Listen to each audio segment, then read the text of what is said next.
What's going on, everybody? This episode of the Going Yard podcast is powered by Baseball Lifestyle 101, where it's not just a game, it's a lifestyle. Yeah, they have the hottest shirts, hats, they got boat shoes, they got jewelry, bat cross necklace, catcher's mask necklace, number pendant. They got so many things to pick from and choose. It's unbelievable, Dan.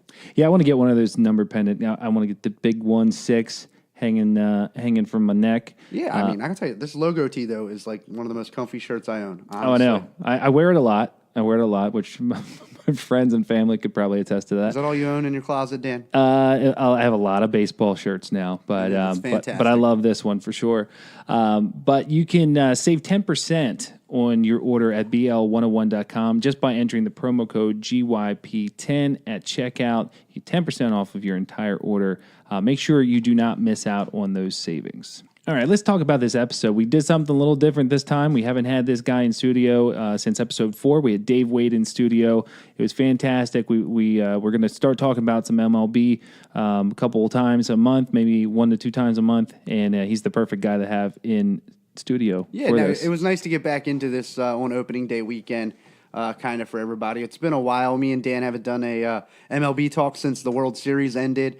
Honestly, we just didn't have a lot of stuff to kind of really talk about every single week like we were doing before. So now we're going to start bringing it to you maybe like on a, like he said, once or twice a month basis. And, we want to involve you and you, the fans, as much as we can in this. And this was a lot of fun talking to Dave today. He's got a lot of knowledge and he just brings a great perspective as an Orioles fan, but as a fan of baseball. So it was a lot of fun. Really enjoyed this. Yeah, and we talk about the unsigned free agents, the young players signing contract extensions. Talk a little bit about Trout, Harper, and Machado, saying goodbye to Ichiro, and also made some predictions on division winners. So enjoy this episode. We'll talk to you at the end.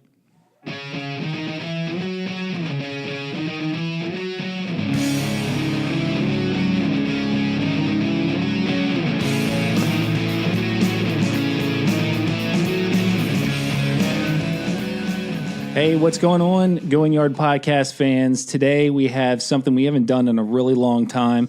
We're excited for it. If you go back to episode 4, you'll hear a little bit more from this guy, his background, his story. But we have Dave Wade in studio. Dave, thanks for coming in, man. It's been a while.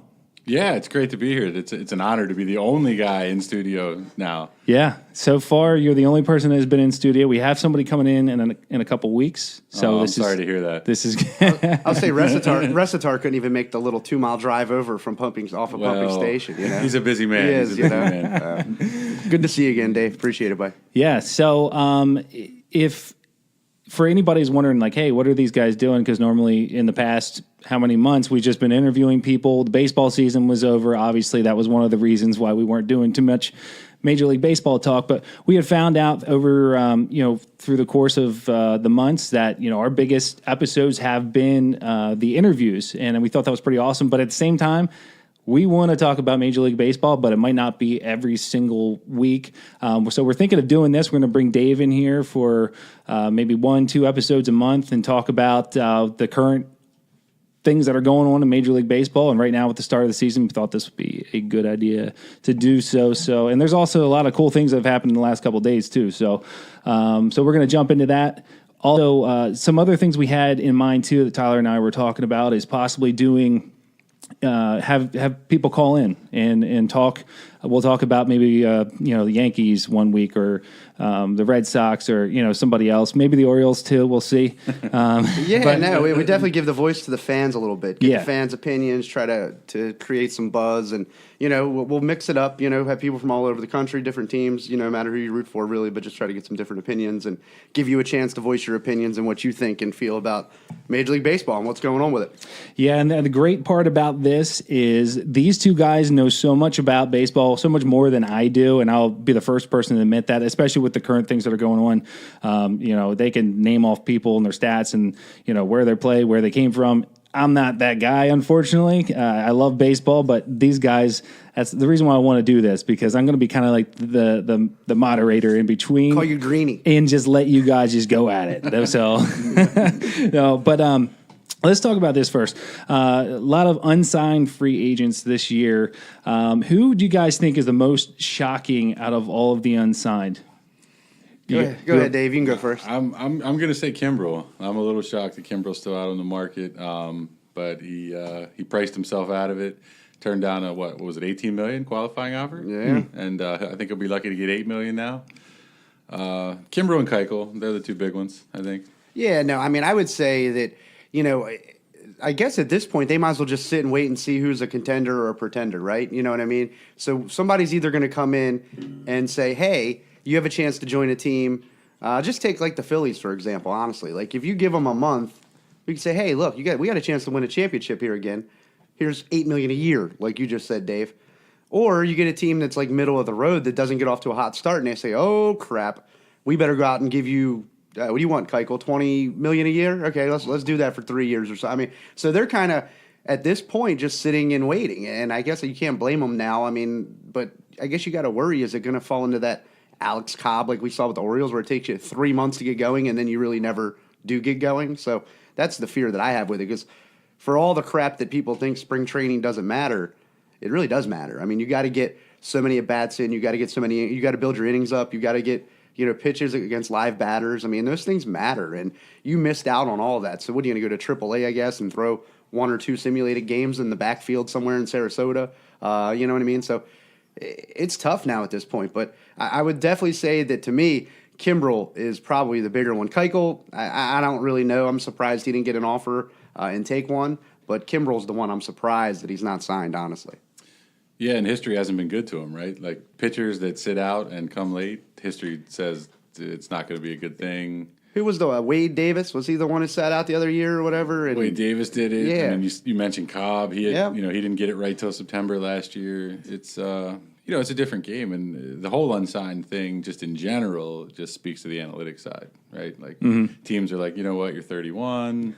Yeah. Your exit rate, your velo's down, your spin rate's down. We're good. They're going, and even the Red Sox, right? Like, they're trying to win the World Series, but they don't want to go over the luxury tax. They're trying to be fiscally responsible. So, yeah, they were when they gave Hanley and Sandoval and some of those guys those contracts, right? I guess that was a different regime. So. How about Rusney Castillo? Right? The guy got like $110 million. Yeah, he did. He played 20 major league games or something like that? Yeah, I think he got like $55 million per hit. Yeah, something like that. So out of these two guys you're talking about, what team makes the most sense, do you guys think? Or who do you think is going to make a move, if anybody? Or how soon do you think that's going to happen? I think the Red Sox make the most sense still for Kimbrel. I don't think they're going to pay him, right. Barring disaster. I think that's what he's waiting on, is just somebody to just have a complete disaster. And I think the Brewers make sense, but they've come out and said, look, we can't afford it either. So here's a surprise. I'm going to go with the Braves for Kimbrel.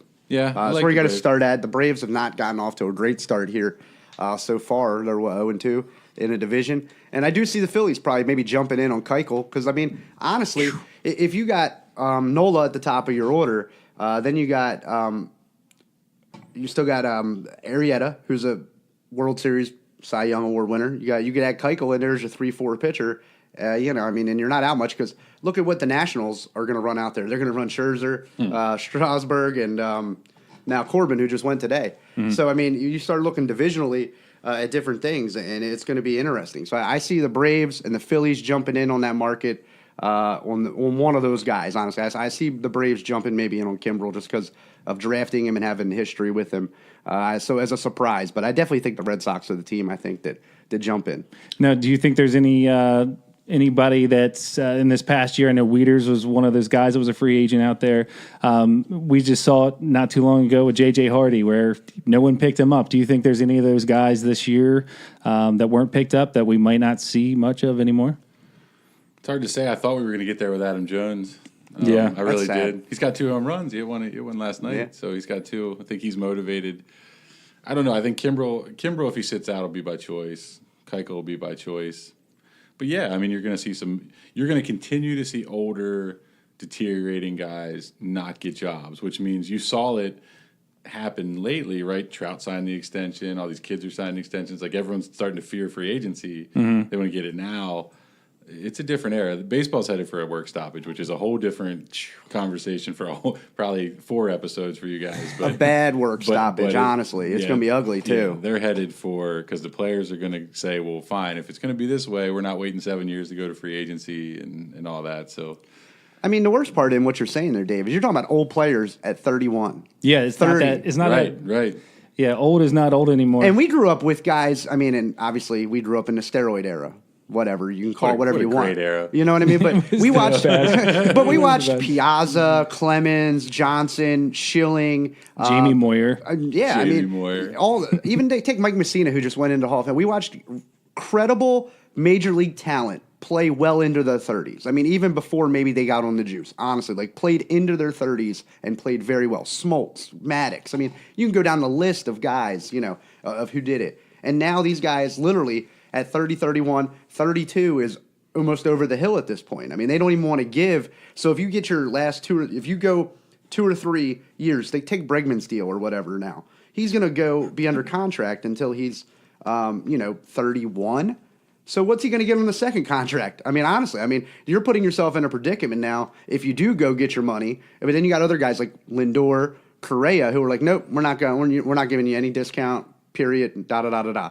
I guess you got to go hope that you get the Harper deal, you get the Machado deal if you're one of them. I mean, I don't see him getting that kind of money, but it's a shame that Adam Jones is still a Major League Baseball player. I mean, that guy has Major League talent. He had a down year last year and hit 20 couple home runs. He didn't hit 30 like he has, but he still hit 260-something, 20-some home runs. I mean, that's Major League ability. You know what I mean? And you compare him to Andrew McCutchen, who got $54 million for 3 years or something like that from the Phillies. Mm-hmm. It's just a shame that you see what some of these guys are getting, just how shortchanged they really are, honestly, in the big scheme of it all. It's not, I don't think that they fear.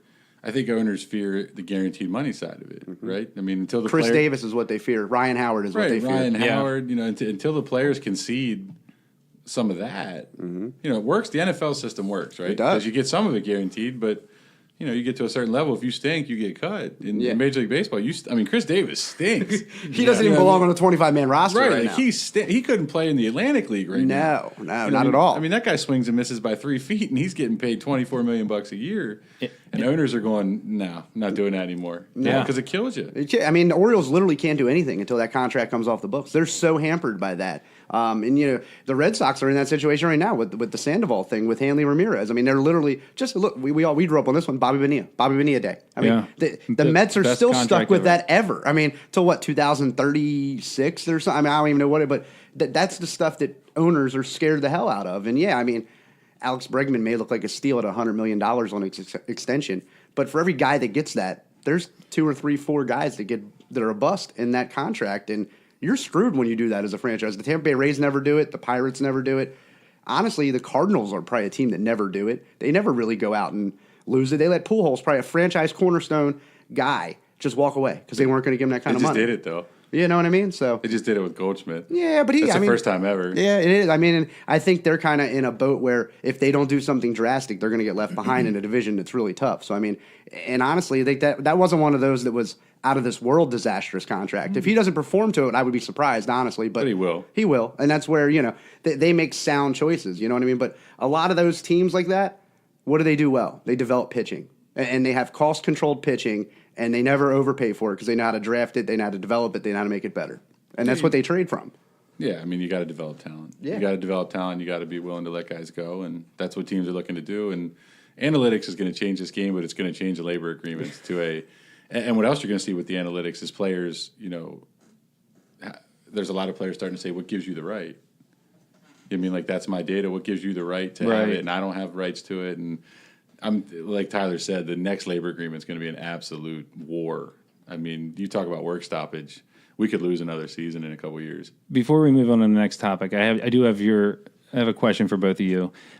We saw the year. This is an Orioles question. We saw the year that Chris Davis had last year. Already off to a fine start already this year. What do you think makes the most sense for the Orioles to do in this situation? Because right now, you put him in the lineup because you're paying him so much, but he's not performing. So obviously he's okay on the defensive end of it, but what do you do? Do you just sit him and hope to have a better batter in there? And what do you do? I'll tell you what I think they are doing. It sounds terrible. I think they want him to quit. Just get sick of it. I think they want him to suffer enough that he'll quit. Mm-hmm. That's hard to say. It's never happened. The players' union would have a conniption right. about a player walking away from $100 million. But Davis is a very religious man. I think, this. I don't care how much money you make. People can say, "Oh, it's great." Who cares? He's rich.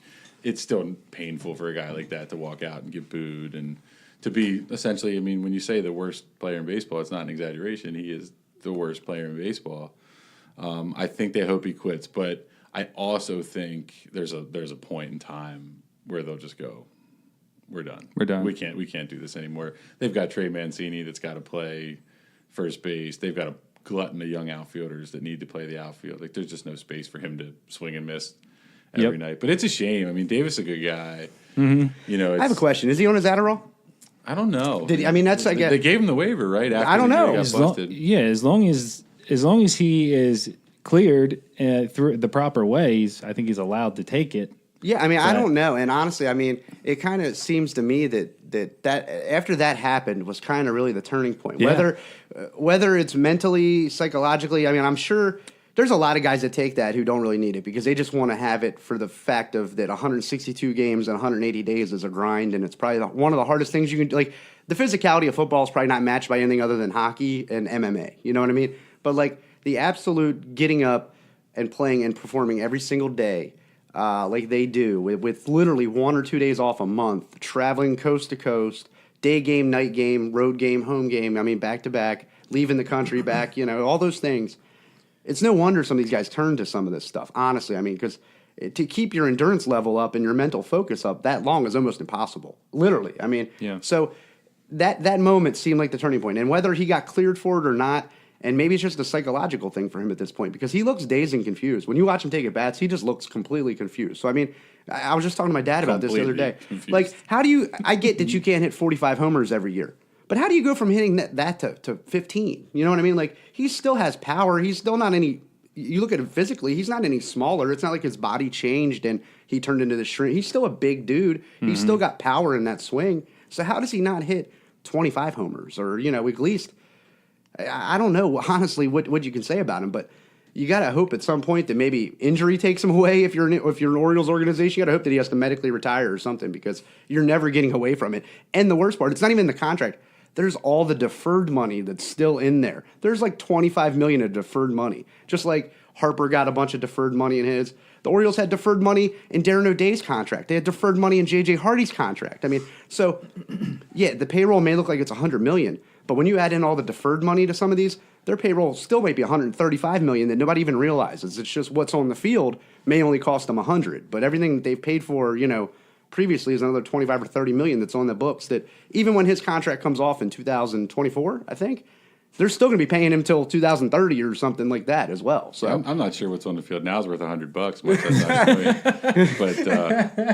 But it'll get better soon. I like the manager though. I like the front office. I like the manager. I think everything. I think what they did was fantastic. Honestly, I mean, what I regret most is they didn't tear it down sooner. Agreed. They should have went. They waited a year too long. Instead of going after Hellickson and who was the shortstop that they got Tim Beckham. Oh my God, yeah. He had probably one of the best months of any Oriole in the history of the game. He's had a good 3 days this year too. I know. I'm here. I was about to bring that up earlier. I'm like, why are we hearing about Tim Beckham now and we didn't hear about it the entire season last year? But he's really good the first week of each team. No. So I wish they'd have done it sooner, and they probably would have got more from Machado. And honestly, what me and Dave, we were watching the trade deadline. We kept saying, "Oh, don't trade Scope, don't trade Scope." I mean, talk about another demise of a career. He couldn't even get in the lineup for the Brewers. I mean, that's what's crazy about that. And I was a guy that I honestly thought the Orioles should have signed Scope long term and tried to build the franchise around him because he hit 30 home runs or something the other year, hit 260 something. I mean, he really looked like he was a future all-star. He certainly looked like he was on the upward trend. I think Jonathan struggles without Manny. I think so. I don't think he has a great support system around him. Well, he's back with Nelson now. But I mean, which may help him. Yeah. It really might. But I guess at this point, if you were going to trade Gaussman, you should have just traded Bundy too. Like, I don't understand why you didn't. I guess you need some major league pitching, but like, you're not going to be able to sign him long term. We're not going to be able to. He's got Boris as an agent. We're not going to be able to sign him long term, even with the injury history that he has. We're not going to pay him. If he doesn't turn it around, nobody's going to sign him long term except Burger King. I don't know.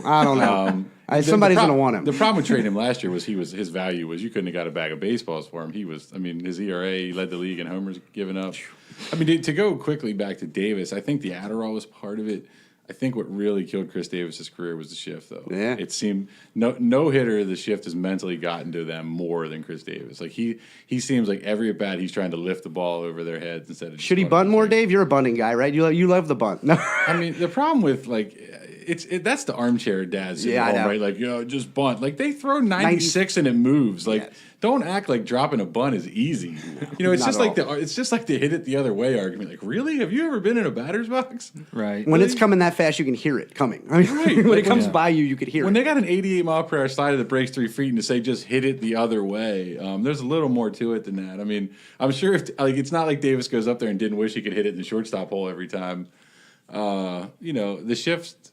I mean, that's a whole another conversation, but I think it's hurting the game. But there's people that seem to say just hit it the other way. So, but yeah, should he bunt more? He probably should try it more often. Yeah. If I was missing every pitch by 3 feet, I'd attempt it more often. But I don't know how much success. And still, if you get it down, you got to get it past the pitcher because it's not like he runs well. So right. But it cracks me up when and we're homers kind of, but when you're watching, like Tom Davis and Rick Dempsey talk, like, oh, he hustles so hard. Like, he ought to hustle. He makes $20-some million. Like, if he's not running to first base with everything he has, that's a real shame. You know what I mean? So yeah, I mean, the Orioles have Jim Hunter. Like, the dude's brutal. Yes. Just brutal. Like, I mean, if you asked him right now, he'd say the O's are going to win the AL East this year, I think. The guy just... The O's are definitely going to win the AL East. Yeah, I mean, he's just Homer is out of all homers, but... It's going to be a long road back for them, but like you said earlier, I think they're going to do more of the little things this year, and it's going to be fun to watch the rebuild. Watching kids play is fun. Yeah. Well, speaking of watching kids play, let's transfer over to this. All right, so a lot of young guys signing extensions. Some of them haven't even touched a major league field yet.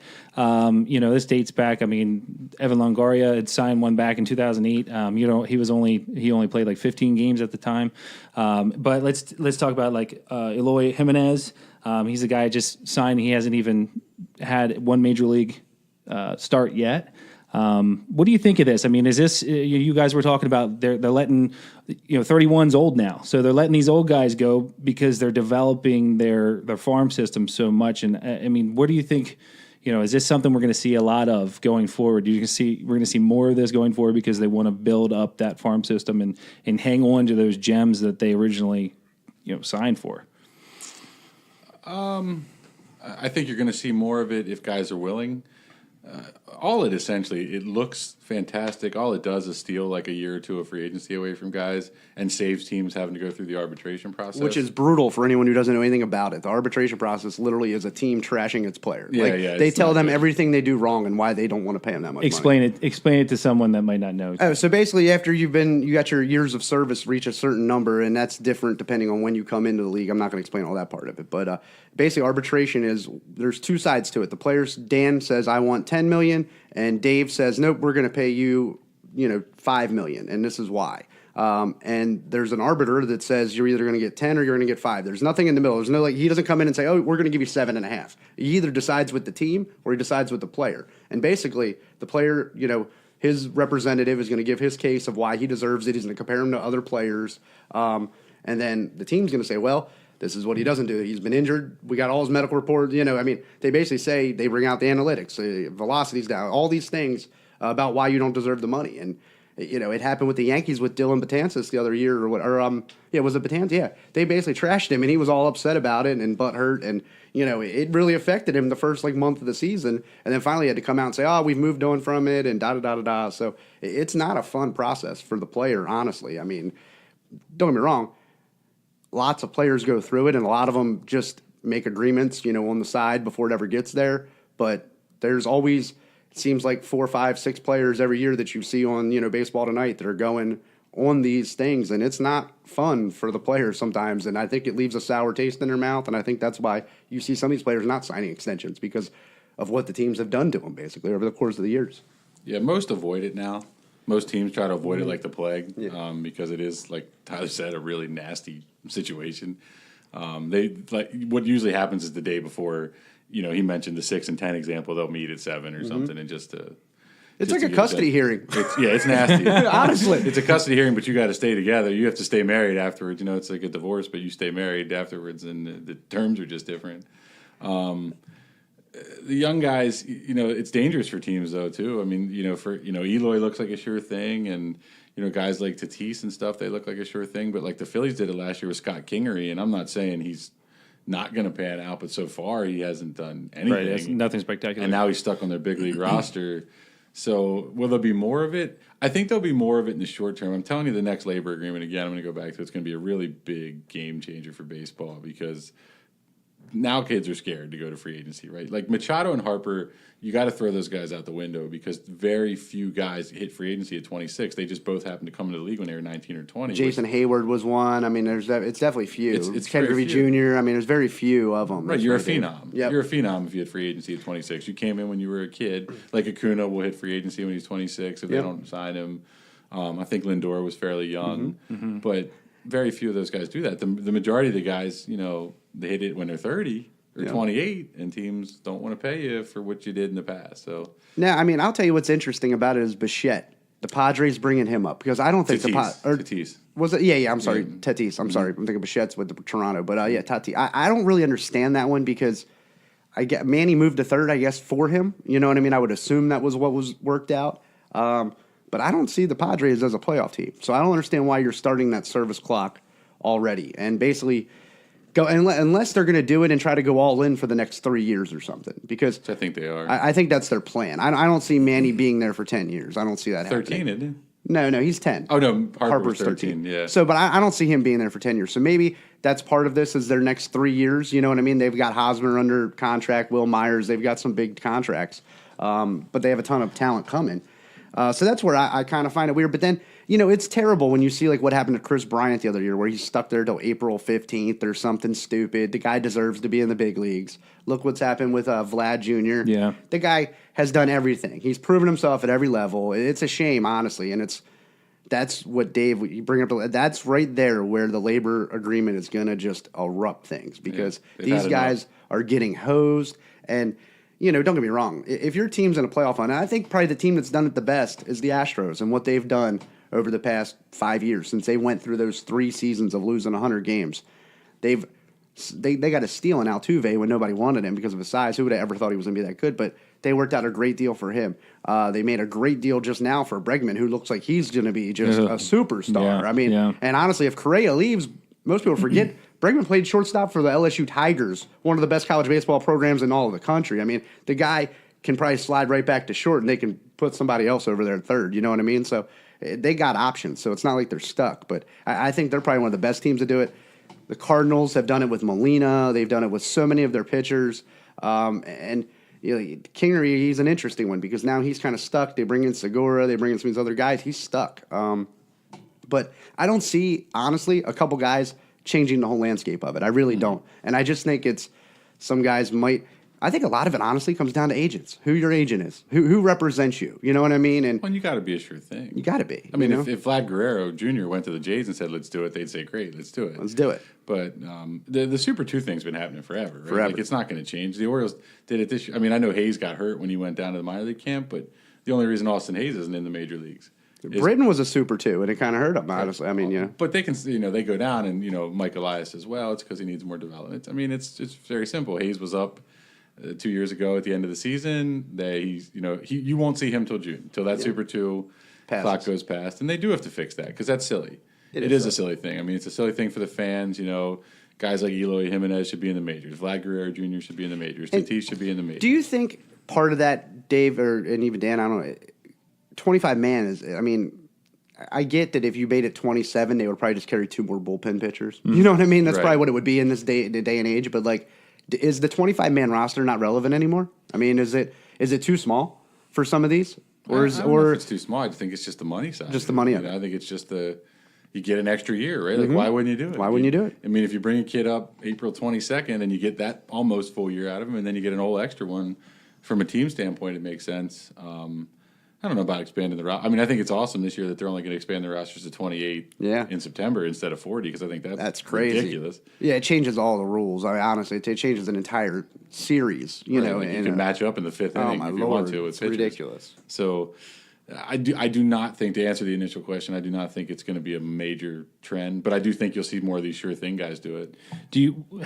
For both of you guys, how much of Vlad Jr. are we going to see this year, do you think? As soon as he's healthy, he'll be up. I mean, he'll be up. As soon as the Super 2 deadline goes past, Vlad Guerrero Jr.'s got the best hit tool that's been rated in the minor leagues maybe ever. Good, because he literally. I have him as my rookie of the year, so I hope he plays a lot. In the AL, he's probably got a good shot. Even playing just part of the season, he's got a shot. I mean, what the guy does is legitimate at any level. I mean, that's what gets me about it, is that when you perform and do all the things he's done, then you deserve to be a major league player no matter when that happens. I mean, and I guess it's one of those things that until they do something about getting paid more at a younger age, I guess it's going to continue to be this way, and there's no changing it in the foreseeable future, that's for sure. So, sit back and watch and let guys complain like Chris Bryant and all the others do. Yeah, I think we got 3 years till the labor agreement runs out, right? So, and that's gonna be a long one. Like we keep saying it, but that's gonna be a long one. Yeah, that's gonna be a full season. Honestly, that's gonna be. You hope not. You hope not, but it's gonna be the worst one. That's gonna be worse than the one we had, the lockout we had when the Expos basically went away, and because that was a great season. So honestly. many things were gonna happen. Matt Williams was gonna hit 400. Yeah, the Expos were gonna win the World Series. That was a great year. I mean, the Expos were gonna win that's the World such a weird. Series. Weird thing to think about. And I guess Vlad was on that team, right? No, not yet. Yeah. Was he? Vlad was on that team. Yes. Yeah. They had Randy Johnson, they had Pedro, they had all kinds of players. Marquise Grissom, Delino DeShields, they were good. Larry Walker. Alou, yeah. Man, it's weird. Like you forget about that team. You don't forget about it, but like when someone says the Expos, it's like, what? Like it felt like so long ago. They'll be back. I believe in time Montreal will get a team back. That'd be cool. I do think so. Maybe Miami will move to Montreal or Tampa Bay. Tampa Bay, one of those teams that nobody cares about in their city. I don't know. Tampa Bay, they looked pretty good against the Astros the other day. Obviously this is first weekend of the season, but I don't know. Like I was like, well, maybe they might be relevant. Who knows? Nobody cares. Right. People don't come. That's true. I mean, that's true. That stadium looks like, it's atrocious. It's pretty sad. That's ridiculous. All right, so listen, let's talk about, and I know like we talked a little bit about them in and out of conversation here, and everyone's heard everything you possibly ever want to about these three guys and their contracts recently. But I just want to know, let's start the season off by talking about it with Trout, Harper, Machado. Were they good moves? Were they bad moves? What do you guys think? Do you think they ended up where they should have ended up? I think Trout is the best player in baseball and will end up in the conversation for the best to ever play baseball. So I think anybody that could, if Machado's worth $300 million, Trout's worth $800 million. So the Angels got a deal there. Yeah. I think Machado's a good player. Again, I don't know that he's a $30 million player. I think he's a really good player. I think he hit free agency at the right time in his life. I absolutely love Bryce Harper and love the way he plays, but I think he is by far the most overrated player in baseball. I do not think he's worth anywhere close to what he got. Now, when you say worth from a talent standpoint, but he's a marketing monster. Mm-hmm. So teams can just rake in the dough from selling his jersey. And again, I love the way he plays. I love the attitude he brings, the hustle. I don't think production-wise he's worth it, but... when you say worth it, you got to realize what these owners are making too. These guys are raking in money, and it's not from putting butts in the seats. It's from television money they're getting from the collective bargaining agreement from the shared money. So worth it is tough to say. Trout's worth it by it. Trout's worth it. Machado, probably. Yeah. In today's economics, they're worth it. Now, Harper's going to be 39 at the end of that deal. Talk to me. When he's 34 and his bat looks like Chris Davis, and right. And you still got $150 million left. But when you go out and make a move like that, one, it tells your fan base we're serious. No question. It rallies the entire team. That's the kind of Harper player is. Like he really rallies a team. You know what I mean? Like he's a throwback. Honestly, he's kind of throwback to kind of the players we grew up in, that always showed up, they always posted up. He gets in fights with his teammates. That's the kind of, he gets in, he's not going to be Mr. Nice Guy. Honestly, like you said, production-wise, he's probably not worth that much money. But what it sells to the fan base is we're legit, we mean it, we're here to win, and we're going to do what it takes. Machado, I would have taken Arenado over Machado. Honestly, that's one nobody's even talking about that deal. That's a good deal for the Rockies. I think it was smart. I was shocked. I couldn't believe he did it. I couldn't believe it. Shocked. But I think he's a good player. and he plays well in that atmosphere up there of Mile High. I'm not sure how he would have played at sea level, but who knows? I think there's another guy, the A's third baseman, who's going to come up and be a free agent soon. He's going to be a good ball player for a long time. But Mike Trout, honestly, by far, that's a deal. I don't care what anybody says about it. And the production and what he does, that's a deal.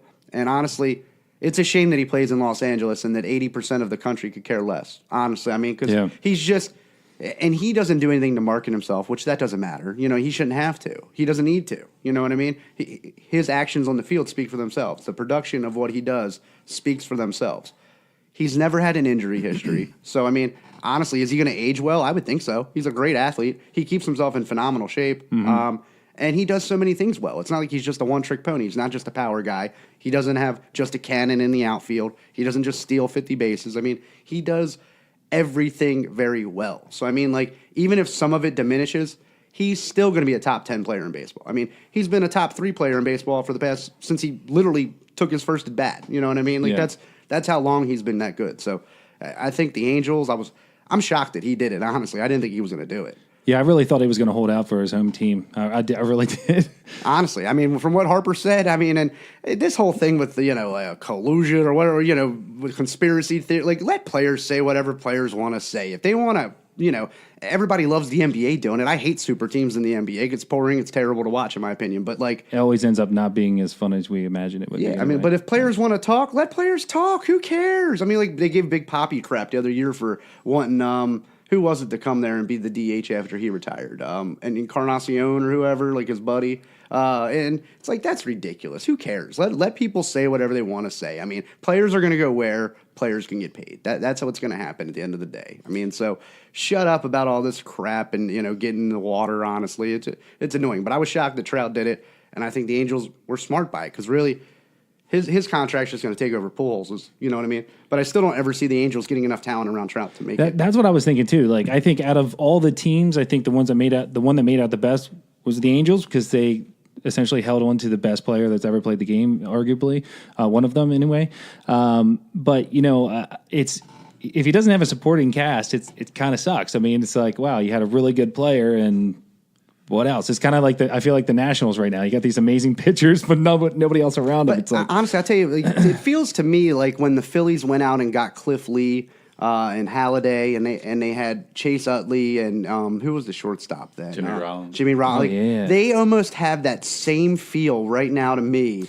That they had then. They're you know on what I mean? fire. They are. Like, they're electric. That's all I can say. Like, and I know this is kind of like maybe, sorry to cut you off. I know it's kind of like maybe just like a little honeymoon phase, and who knows, like you said, what will happen when he's 34 years old. But I think Harper is a fantastic fit for Philly, just in the attitude part of it.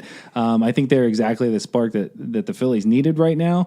But, the Angels, they've been over this honeymoon phase with Trout for years now, and they just need a supporting cast. So I think. And what gets me about it is when you see some of this stuff, like nobody's even talking about David Robertson. They signed David Robertson, who guy was in the All-Star game last year as a reliever. I mean, they got him. They signed McCutchen. He got 3 years removed from being an MVP caliber center fielder. I mean, a lot of the moves they made were very smart. I mean, here's something I want to ask you, Dave, and get your opinion on is the market, the reliever market. How, with everything being changed in the game, and not so much the regular season, but the playoffs where the games are basically shortened to 5 and 6 innings. You know what I mean?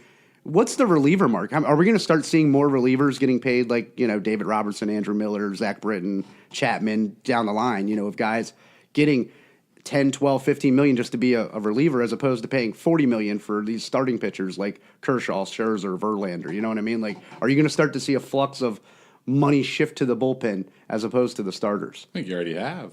I mean, I think there's, the Yankees have a tremendous amount of money invested in their bullpen, but look at honestly, if you get to a playoff game and the Yankees are in the playoffs, which for all intents and purposes looks like what happened, you got Ottavino, Betances, Britton, and Chapman. I mean, you got a lead after the 5th.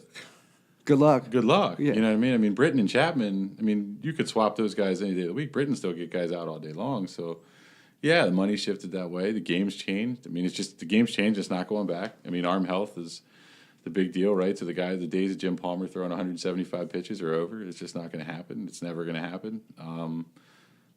There's a lot of money there. I mean, there should be. Those guys, those are the guys that get the big outs. You know what I mean? The last 3 are still the hardest to get. I'll say I think the most exciting thing about baseball in the playoffs was Josh Hader, watching that guy come in and do what he did.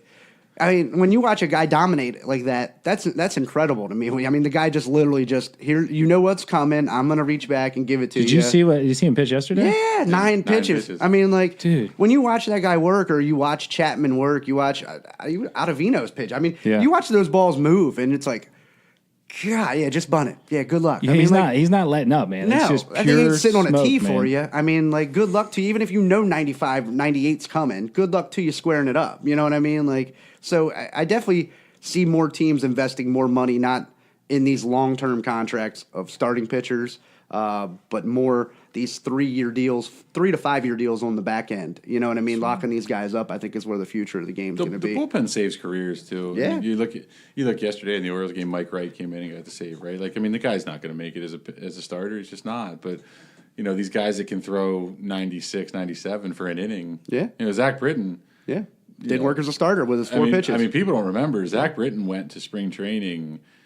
You know, that last year, like his last year where he was eligible when he was out of options, and by all it looked like they were going to cut him. Yeah. I mean, he had a good spring, and then they pitched him out in the setup role for a while, and then he became Zach Britton. So they're essential, and they're not going away. And if you look at the new trend with the openers, right, they're getting even more important. And honestly, you know, there's more to that than people want to. You know, if for all of us, I mean, Tyler, you know, you played a little when you were young. Mm-hmm. For Tyler and I that have been around years, I mean, that's how the game's played until you get professional baseball. You know Correct. I mean, we staff most games we pitch, right? I mean, I got 4 or 5 good pitchers, and you get all of them that day. And there's something to be said for that. Yeah, and you're going to pitch them every other day. You know what I mean? Like, as opposed to once every 5th day, you're going to pitch them every other day, and they're going to go out and throw 25, 30 pitches with everything they got. And their bullpen sessions, they're not going to, you know, it's not like a starter where they're going to throw their. You hope that they get through 5 now, honestly. You hope they get through 5 and don't throw over 100 pitches. And then 3 days later, they throw like their late bullpen session on the side, and then they come back again with an off day, or they travel. And, you know, this opener thing, you're going to see these guys every other day, literally. Like, they're going to come in and throw 25 to 30 pitches and see them every other day. And instead of having 50 appearances a year, you're going to see them have 80 appearances a year. I mean, legit, that's what you're going to have. And the talent level justifies putting those guys out there that often, honestly. I mean, you know, this isn't 12U Little League where, you know, Little League World Series where you just see kids gassing it up from, I mean, that's basically what they're doing, but they're doing it every other day, honestly. You're not going 5 innings with them. You're not, and then they're done. Like, that's what ruins that tournament. That's what ruins a lot of tournaments. Honestly, like, as youth coaches, I love going to tournaments where there's inning limits for pitchers because that forces you to use a team. You find out who has a team and not just a good player. You know what I mean? And the Tampa Bay Rays, they were a good team last year. They really were a good team. They had good pitchers 1 through, you know, 9, 10 that they carried on the roster or more. But they play in the worst division in baseball for that, honestly. I mean, and it's almost impossible to compete offensively with some of those. But that there is more to that, Dave, and I think more teams are going to go to it, especially budget-conscious teams, because you can get 3 or 4 pitchers for the cost of Clayton Kershaw. You know what I mean? It's that simple. Well, it's an analytics game. Yeah. Right? I mean, the analytics overwhelmingly say that 90% of pitchers the third time through the lineup get lit. Like, they just do. I mean, you got your Verlanders, and, you know, those guys are going to start and do their thing forever. But most pitchers, you know, your Dylan Bundys and your, you know, Nathan Eovaldi's, those guys of the world, they get the third time in the lineup, they get lit. So teams are going, well, you know what, I'll just have you throw 3 times a week. You know, and you'll face lineup maybe once, maybe twice. And look what the Brewers did to the Dodgers in the playoffs, where they ran out Wade Miley or Gio for 2 innings just to make you start a whole, you know, lineup of righties, basically, you know, and then we're going to bring in, you know, your lefty. Like, it's crazy the mind game that plays on managers, honestly. It changed the whole the dynamic Everything. of it. I mean, it's a different game. It's a different game. It plays, honestly, and I've said this before, I wish baseball could find a way, and I don't know if they ever will, but the feel that you have for, like, the opening week of baseball, you know, no matter, because there's 2 sets of opening days. Everybody opens up, you know, at home, and then the other half comes and opens up at home again the following week because they were on the road. That excitement, that buzz that goes all the way across Major League Baseball, it's probably one of the most, it's like Christmas to me, honestly. Like, opening day is like Christmas Day to me. And then the excitement of playoff baseball is incredible. The atmosphere and the electricity in the atmosphere of the stadiums is crazy. I wish baseball could find a way to do that in the middle of June. You know what I mean? And I don't think it'll ever happen just because of how many games they play, but the magnitude of it, how important the games are, it's incredible. And if you get off to a slow start like this, you're going to start seeing teams like that's what Tampa did. They got off to a slow start, so they made a drastic decision change in May to go to this opener. People were like, it kind of made baseball tonight as a little like blurb, and then every week now you started seeing more and more of that conversation come out. You're going to see more of it going forward, I think, for sure. The Orioles beat the Yankees yesterday, right? And that's two rosters that are vastly at different ends of the spectrum. Yeah, but definitely. If the Orioles didn't staff that game, they don't win. No. It's a different game now. There's going to be a lot more of it. But again, we'll fall into the labor agreement because the players' union doesn't want anything to do with that either.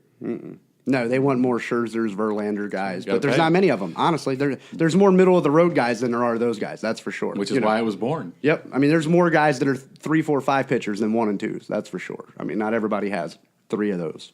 That's Agreed. for sure.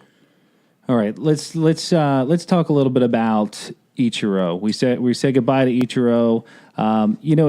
It's funny because like as an outfielder, I always tried to pick out certain outfielders. Obviously, we had Griffey, that was somebody I could look at, and but when you watch some of the things, I forgot how long he's been around and how long I've actually seen him play. Been a really long time, and one thing like this guy, besides being an amazing at bat, very consistent. He sees an all-speed pitch coming. He'll fix his footing so that he hits it where he wants to hit it. He'll change things up, shorten his swing.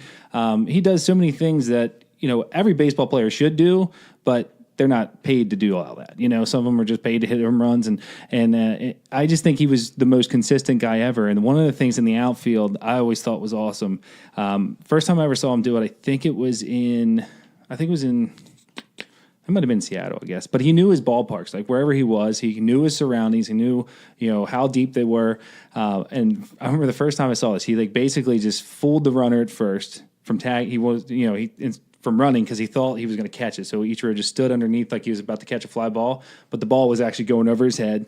He knew it was going to hit the wall, and he played it off the wall. And the guy went, instead of going from first to third or maybe even home, he was only able to go to second. And I thought that was the coolest thing ever. And he's definitely somebody. Kids, if you're listening to this, look up some highlights of him. Look up all kinds of stuff on Ichiro because that's definitely a guy you want to kind of model what you do, whether it's at bat or in the outfield. No, I don't know if you want to model the way he hit. It was very unique to him. Yeah, it's a Japanese style of hitting. It's very different. I mean, he was great at it. I don't maybe know not his mechanics. Maybe not the mechanics. I'm just talking about the way that he kind of his approach. His approach. Oh, no question. He was. I mean, first of all, Ichiro. It all starts with his conditioning. He was one of the best conditioned athletes. Still is. He's probably in better shape than any of us. I know he's in better shape than me. The guy, he stretches for an hour every day. I mean, he's a machine. I mean, he's literally a machine. He comes from a school of thought where. He was raised in an atmosphere where if you weren't throwing up, then you weren't working out. I mean, he's one of a kind, and people forget he got 3,000. Did he get 3,000 hits here? Yeah, I think so. And he had 2,000. Yeah. In his career before he came. Yeah, he here. blew Pete Rose's number away when you put them together. That's for sure. I mean, he was a guy. If you said hit it the other way, he was like, all right. Yeah. I mean, if you would have shifted on Ichiro, it would not work out. He hit it wherever the heck he wanted to hit it. And most of his skill comes from knowing the game like the back of his hand. He knew the strike zone better than most players in the game. He had a Tony Gwynn sense. Tony Gwynn. What made Tony Gwynn hitter? Yeah. What made Tony Gwynn great was the fact that he knew the strike zone. Like he didn't chase bad pitches, ever. I mean, he knew what you were going to throw before you threw it. And Ichiro kind of had the same makeup. You know what I mean? And he did so many things well. And he's a Hall of Famer. He deserves to be in the Hall of Fame easily. And honestly, short of Ken Griffey Jr., he's probably the second face of that franchise. Honestly, especially Agreed. Out there, you know what I mean? And being so connected to Japan kind of on the West Coast. I mean, it was really a perfect marriage for player and position. You know what I mean? I kind of thought Ohtani might have followed those footsteps and went to Seattle, honestly, but he didn't. But you forget how long he's been doing it, and it just makes you wonder, like, man, why do we wait so long to get some of those guys over here to play? You know what I mean? That guy deserved to have another 5 or 6 years in the big leagues here in the United States. But it was kind of a weird send-off being in Japan, for what he was. I wish that, they would have came back here and had another send-off in a way, you know what I mean? Because so many people missed that. I mean, besides the highlights, everybody saw the Instagram or YouTube or ESPN highlight, but what an ovation he got. It was probably pretty. I can't imagine how special it was for him to do that back in Japan. And honestly, the A's, that was a classy thing where they all kind of, let him have his time and his space and gave him the honor of being celebrated by those people that love him and adored him. And so many, I'll give the Japanese fans, they pay attention to their players in the major leagues, no matter if they're Ichiro or if they're, smaller, less known names to us, but to them, they're proud of their people. And he represented Japan well. He represented the Seattle Mariners well. And it's kind of always weird that he played for the Yankees in a way.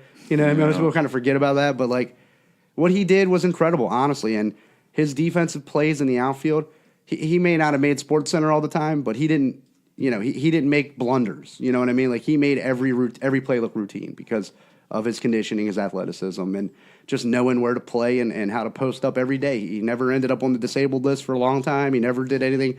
You never looked at the game and said, man, Ichiro's a bad base runner. Like, that was a really, like, you never said, oh, that's a really stupid play. Like, right. You never had that. You know what I mean? Like, yep. He did everything just superbly well. And that's the one thing I always think about with him. And he had fun. Like, through the whole thing, he was a goofball. Yeah. Like, he was always clowning people and stuff. Yeah. And from the beginning to the end of his career, I thought that was awesome too. So you will be missed.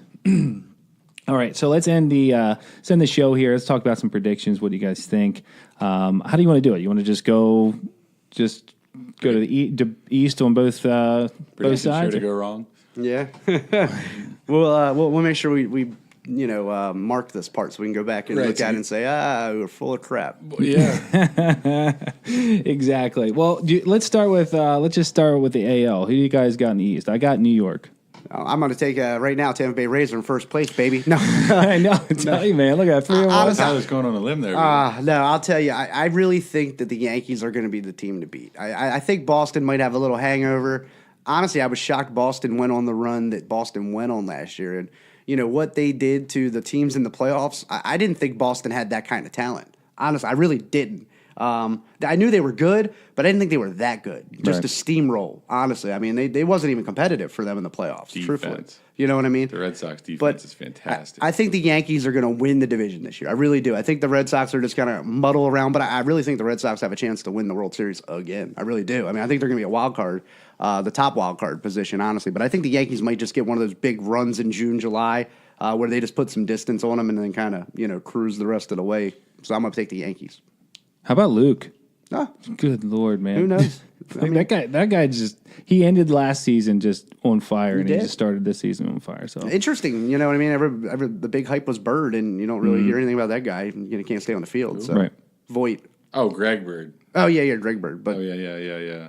I think both of them stink. I think Voit stinks too. I think he'll be exposed over time. He can't hit a career breaking ball, and it's going to come back to haunt him. But I love you, Dave.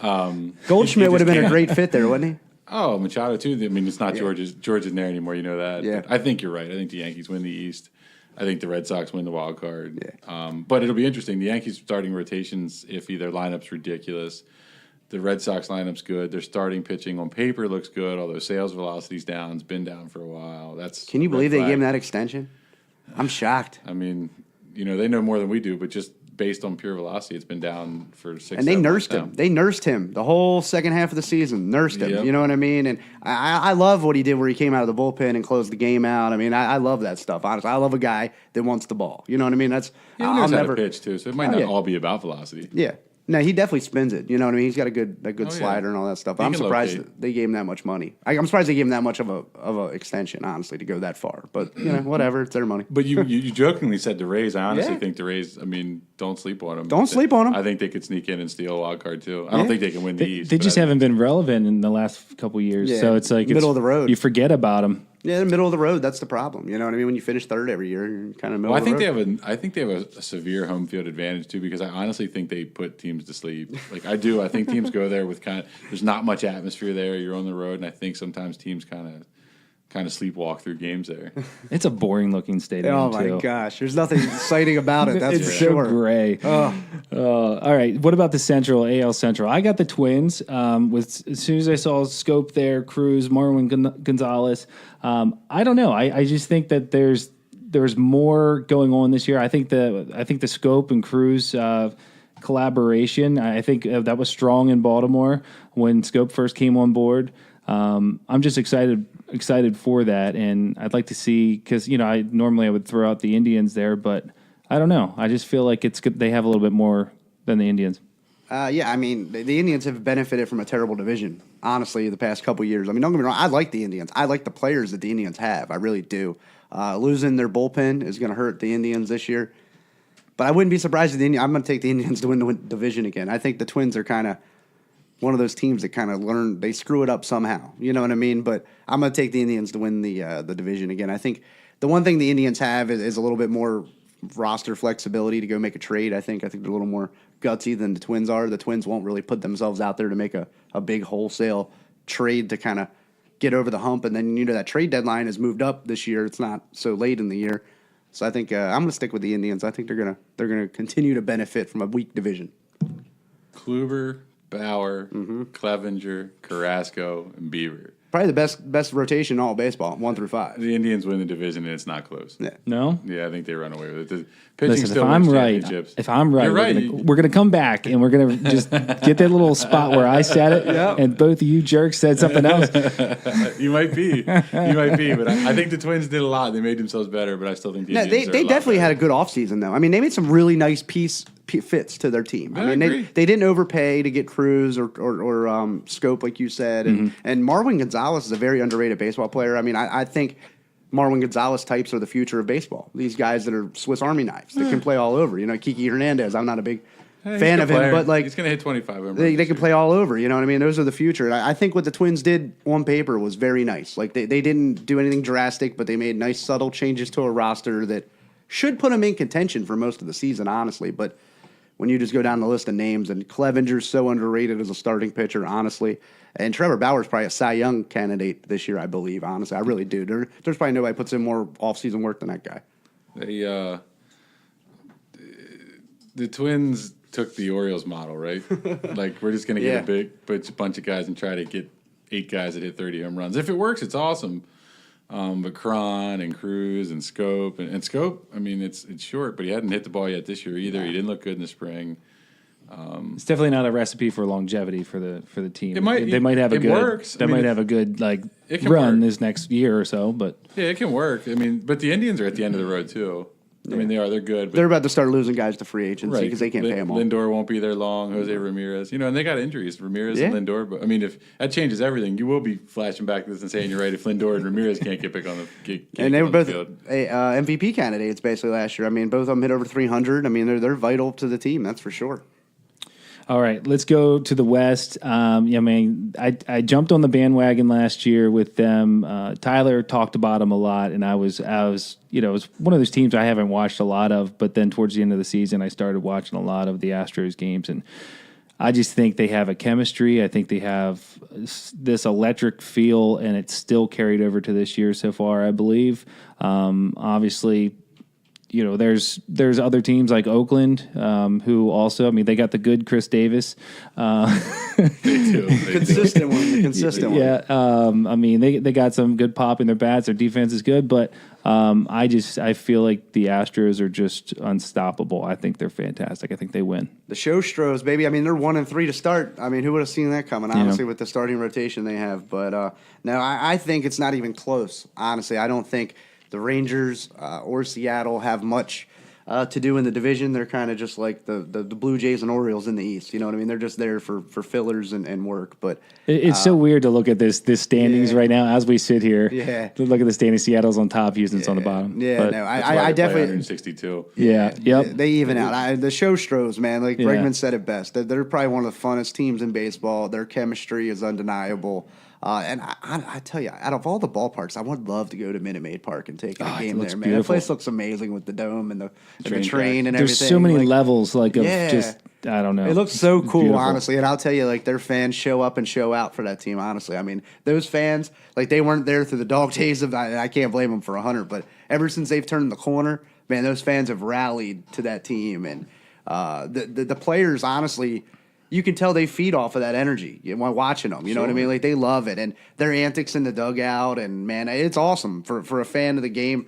They make baseball fun. You know what I mean? And they are what little kids should watch. You should play the game the way those guys do. Just having fun, trusting in your abilities and giving it all you got every time you're out there. And when somebody does something exciting, be a good teammate. You know what I mean? Like, that's what you see there is a great group of teammates, not just a great player, but great teammates. Yeah. And that's what's missed sometimes, you know what I mean, to me. So who do you got, Dave? You got I hate to say it. I'm gonna go with the Astros too. We agreed on everything. I think it's the Astros, and it's not close. And there's no wild card team in the West. No, I don't think. I mean, so maybe either. the A's because they seem to find a way sometimes. Somehow. I think the Astros run away with it. They're loaded. Their farm's still loaded.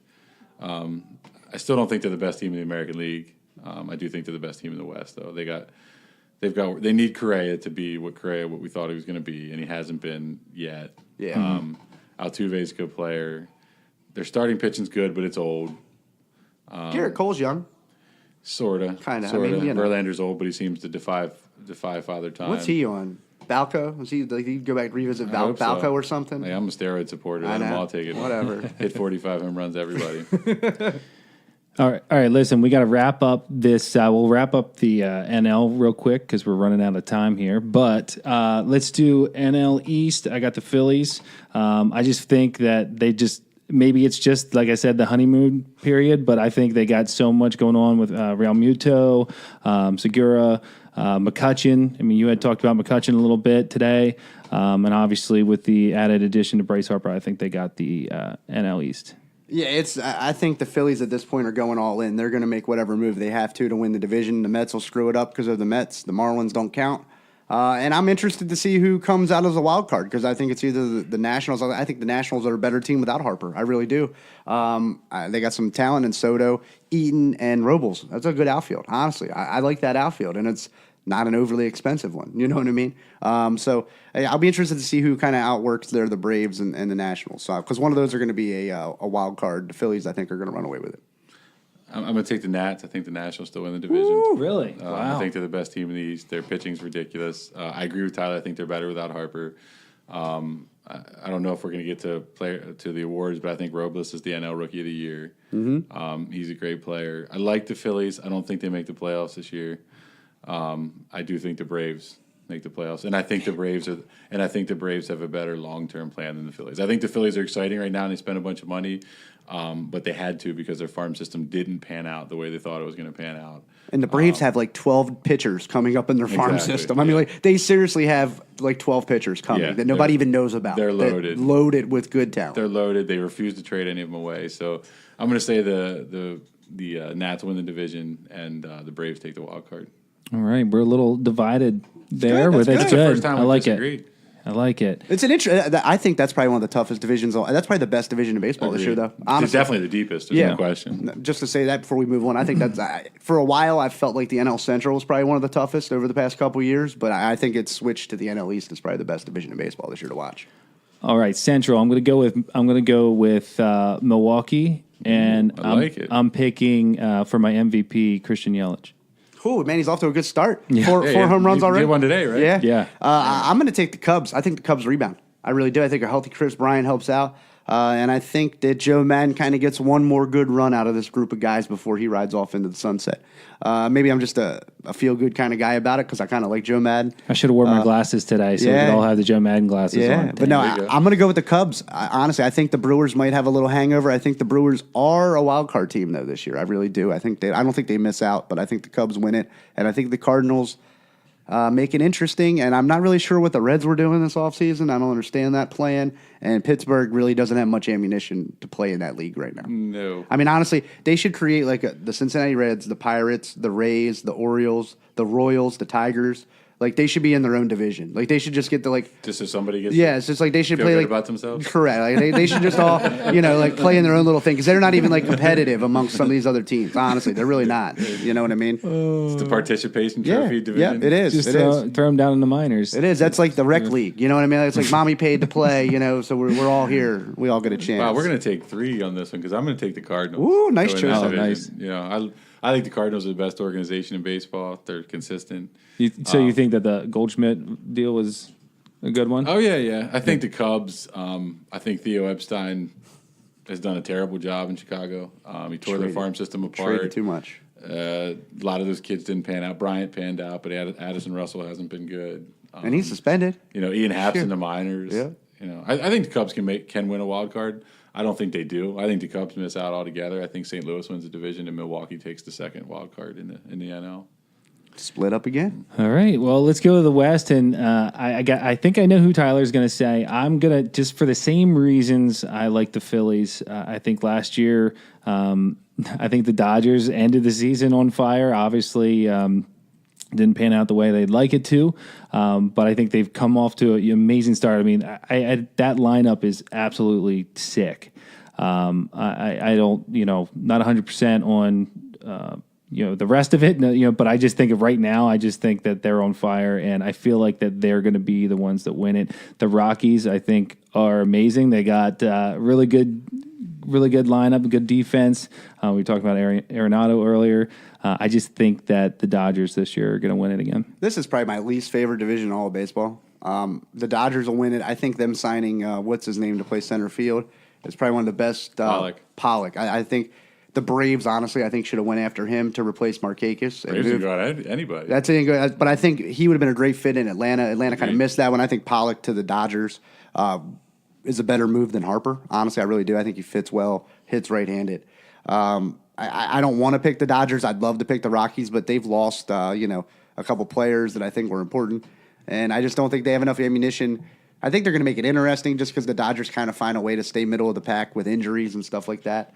So you got to pick the Dodgers, and they don't get a wild card team out of this division, I don't think. The Dodgers. All right, cool. And it's not close. No, it's not. It's not close. The Dodgers win it easily. They're good.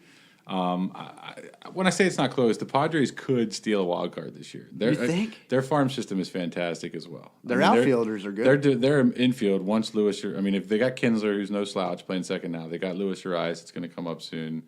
They got a ton of outfielders. The Padres and Chris, do not sleep on Chris Paddock. I'm telling you, if there's a name to remember, remember Chris Paddock, their starting pitcher. He's a stud, and I think he's throwing tonight.